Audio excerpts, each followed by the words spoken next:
Oh, hello, is this 911? Yes, this is Karen. I want to report somebody practicing witchcraft without initiation. It's a Shonda, I'm telling you. A Shonda.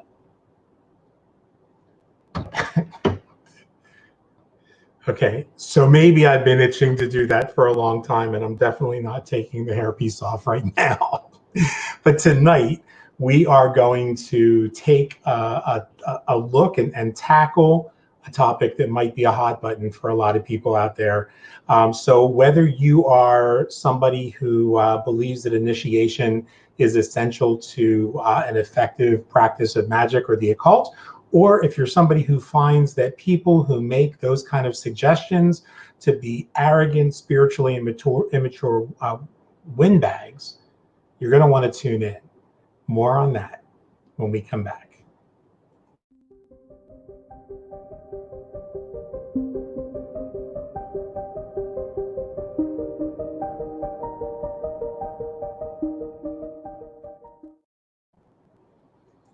And welcome back. So complete with my silver party hat, I want to welcome you guys to the Holistic Mystic and this production of Inner Alchemy, the Science of Magical Living. I'm your host, Dr. John Michael Salvato. And, usually it just always kind of strikes me as being a little uncomfortable, a little odd. I got to take this off. A little uncomfortable and a little odd to talk about myself in terms of using my title, Dr. John Michael Salvato. But while I might normally think that referring to my two doctorates, one in naturopathic medicine and herbal medicine, the other in theological anthropology, is a bit pretentious, tonight I'm actually grateful to have the opportunity to speak to this hot topic. This serious hot button that many people are experiencing, as someone who's not only a practitioner of the craft with almost 5 decades now of practice to my credit, but also as an anthropologist, as somebody who studied the historic record and anthropological and archaeological evidence of the evolution of magical practices and the craft throughout history and around the world. And so the topic for tonight's program came up in a private mentoring session with some students today, where we were discussing the unfortunate, inflammatory, and often sadly misguided attempts by those who either lack spiritual maturity or personal experience, to really understand the history of the craft, while simultaneously attempting to gatekeep and present themselves as respected authorities on the practice. So we're going to start right there, because you see, I understand that some people have a vested interest in making sure that the public perceives them and believes that the ridiculous claims that Madeline Murray claimed, and to pretend that makes sense and stands up to scrutiny. The problem is that we have a very simple, very direct means of testing the claims made by Madeline Murray and others like her. And buonasera, my friend. And so we can test the claims that are made by Murray. We can test the claims made by Leland and others, which are largely based on Charles Leland's assumptions. So for those who aren't familiar, let me go ahead and start there. Charles Leland was a brilliant folklorist from Philadelphia, and he began to study the Italian magical traditions, or set out to study the Italian magical traditions and paganism in Tuscany, in the land that was once part of Etruria. And so Leland was either led to believe or believed himself that what he was witnessing when he sought out to experience witchcraft in Italy was actually a gathering of witches. What he actually saw was a gathering of a pagan religious sect known in Italian as a boschetto, or a grove, or what we might call in modern day a coven. And Leland assumed that was a gathering of witches. It was a religious ceremony, a religious liturgy, a gathering of devotees to Diana and Dionysus. Now, people like Murray and Gardner and others have constructed an entire belief system around the mythology that these groves were indeed gatherings of witches. So first, let's understand, nobody in Italy would have called themselves witches or streghe, let alone invite an outsider to witness any of the workings that they did in their practice. Why? Because it's central to our practice that you don't speak of or permit anyone other than your family to witness your working, ever, period. And it's been that way since time immemorial. Now, the term strega itself, or witch, was one that was only used by outsiders to begin with, especially by the Roman Catholic and later Protestant Anglican churches, to refer to those that they suspected of occult practices. It never had anything to do with whether the accused was practicing witchcraft as we know it. It was that the claim that was being made was that these people who were engaged in suspected occult practices were witches. Now, so we have to understand that the accusation, that the word witch referred to an accusation that was made by people who thought that that witches worshipped an imaginary Christian devil or Satan, or some misunderstood demon. It referred to those who met in secret at night to pray to the goddess under the moon. Now, that, my friends, never described witchcraft. It will never describe witchcraft. It doesn't describe witchcraft to this day. It describes religion, specifically an outsider's attempt to understand what they would be seeing if they witnessed the external rituals of the Vecchia Religione, or the old religion, known as the cult of Diana and Dionysus, like I said.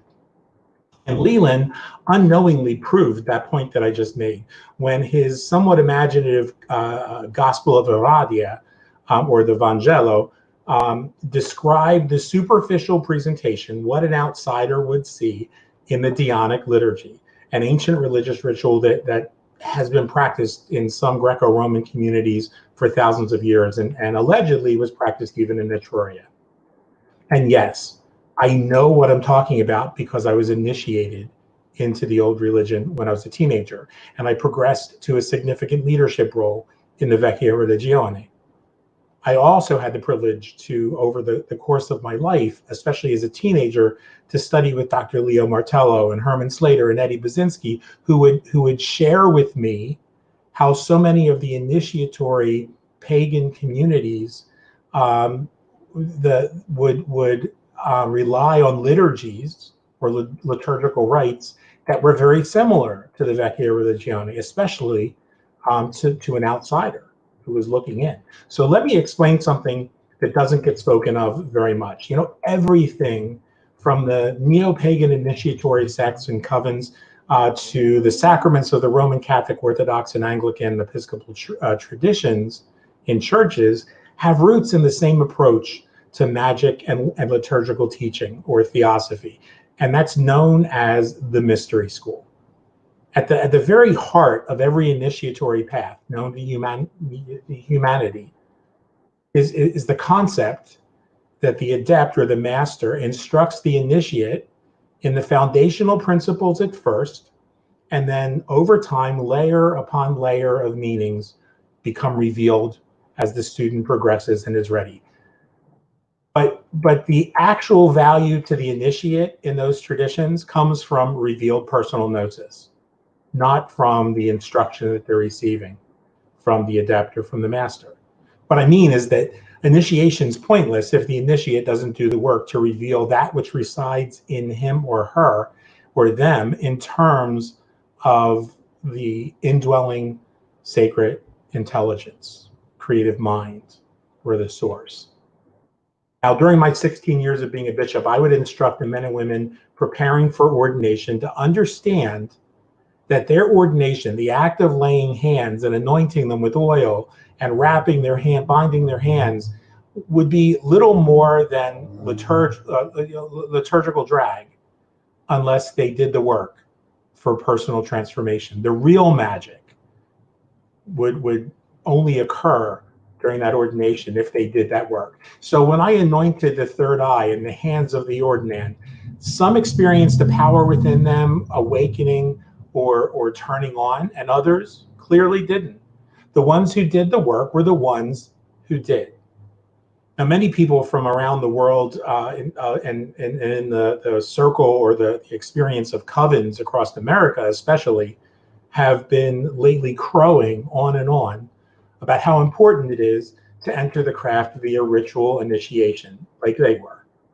Now, first of all, we have to understand that most of us are going to recommend the path that we took to get to a certain destination, whether we're talking about the craft or we're talking about driving down to Florida from New York. It's no coincidence that every single person who's been recently making these ridiculous claims happens to either direct a coven or own a metaphysical store or do workshops and write books on the topic of initiatory paganism. So there's a clear interest for them to make their case. There's a clear reason for them to state that from their perspective, initiation is necessary to be a real witch. But I got to tell you, my response to those kind of people is fuck them. See, there are people who direct and lead covens all across this world who would disagree with such nonsensical claims as these people are making, who would say, including some of the high priests and high priestesses trained by Buzinski and Slater and Valiente and Sanders and other well-respected, adept, and praiseworthy practitioners. But I have no vested interest in whether you agree with me or disagree with me, because I don't own a metaphysical bookshop. You know, I don't run a coven, and I don't have any other person's name attached to my name, so I don't have to win anybody's approval or stay in their good graces. I don't have to seek acolytes or followers or proteges, and I never will. I walked away from the old religion just as I walked away from esoteric Catholicism and Tibetan Buddhism for the same exact reasons. See, there's nothing attractive to me about the control and manipulation of people. There's nothing more distasteful to me than pretending that because someone played politics and religion well enough or made brownie points with the leader that, or often paid enough money, that they're ready to be initiated to the second degree or the third degree or the 31st degree or what the fuck ever. I'm not impressed. And that, frankly, isn't my fault. So let's be clear. It's perfectly okay. And no one has any right to invalidate those who enjoy blending the old religion with neo-paganism and the new age and elements of ceremonial magic. And many of those who do are often also practicing witches. And there is nothing wrong with believing that your personal path is a religious path of initiation into whatever mystery school or magical tradition you feel called. I will defend a person's right to do that with every breath I have left. But what I won't do is I won't pretend to agree with the patently false assertion that ancient witches had to be initiated, because that's simply an uneducated, superstitious, and baseless piece of bullshit. Now, you do have to be initiated to be a priest or a priestess in most of the neo-pagan and Reconstructionist religions. And there's no reason to deny that tradition is part of an ancient practice of the old religion. Has nothing to do with witchcraft, nothing to do with witches. But if you want to be a high priest or priestess, or in many cases, if you want to be an adept practitioner in some form of these old religions, you have to be initiated, because it's the only way that you unlock the door to the next level of religious teaching. But stop pretending that witchcraft was ever an old religion, because it wasn't then and it isn't now. Witchcraft only exists as a thing because the church sought to vilify us, sought to make us others, because we practiced a path of simple, natural, holistic practices that worked in conjunction with and harmony with nature, and that threatened the manipulation and control that the church had over the population. So there would have been nothing called witchcraft were it not for the persecution of those authorities. So when neo-pagan claims arise that only the initiated can authentically practice the craft, they're being the same kind of manipulative douchebags that the Roman and Anglican clergy were in the Middle Ages. And it's patently false. In fact, what's true is that the oldest forms of magic and what we call the craft were learned in families and tribes. They were often taught to the person or persons who displayed innate gifts or awareness or the ability to heal. The things that we recognize as qualities of a witch that were simply looked at as the gifts of their way. The practitioners of the most ancient forms of the craft were almost always, solo practitioners. They passed the torch on to the next generation, and those people. Now there might have been some teaching that went on between those two family members, but it wasn't initiation. There was no ritual, and we didn't start to see rituals arise until the emergence in the craft, until the emergence of folk Catholicism in Italy. In fact, most of these practitioners of what we would call the craft were often seemingly self-taught, although the truth may well be that it all depends on whether we mean that whether self-taught means that they weren't taught by another human being, or whether they were truly self-taught. But that's a topic for another day. So let's cut this shit. In the 21st century, there are many paths that claim to employ witchcraft or magic, and they are each as valid as any other, unless they try to promote the idea that any other path is less valid because those practitioners don't follow the one true path. That sort of racist, fundamentalist fascism belongs dead in the history book. So we could hang our head in shame at the attitudes that we once had within our tribe, within our community, not in the 21st century. And it deserves to be called out. And it deserves to be called out frequently and directly whenever possible. And when it's not possible because the warrior calling them out wasn't present to hear such ridiculous claims being made, then it should be called out in forums like this. And that's why I'm doing this tonight. That's the purpose of this short little segment. And in my groups, because I'm the administrator, we ask people not to discuss neo-paganism or any other religion. And it's not because I don't respect their right to practice a religion. It's because I understand that freedom of religion must include freedom from religion for those of us who prefer science to superstition. So my groups are places in which we discuss the personal experience, the hero's journey, the revelation of creative intelligence or personal gnosis on one's own mystical, magical, and healing path. It's a place where we talk about the craft, not religions that employ the craft, where we celebrate the witch, the warlock, the maska, and the mystic, the root worker and conjure doctor, the sage and the crone. It's not that I want you to believe that that's a better way to run a group, because if you have a different idea, then you should run a group. It's simply my way to run my group.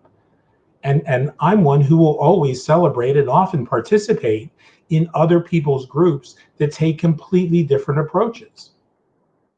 So by all means, if you want to follow Glinda the Good Witch of the East, or Berenstein Bear Witch of the West, or Lady Mystique of the Big Easy, knock yourself out. And know that I'll celebrate your initiations and your progress as well, because I love to see people find a path that's meaningful for them. But attempt to invalidate or cancel those who follow a different path, and well, let's just say that you'll be bringing a butter knife to a nuclear fucking war, and it won't be pretty. This is Dr. John Michael Salvato. I hope that you found some value in tonight, and thanks for those who've tuned in. We'll look forward to talking with you again real soon. Visit us on the web at inneralchemy.online.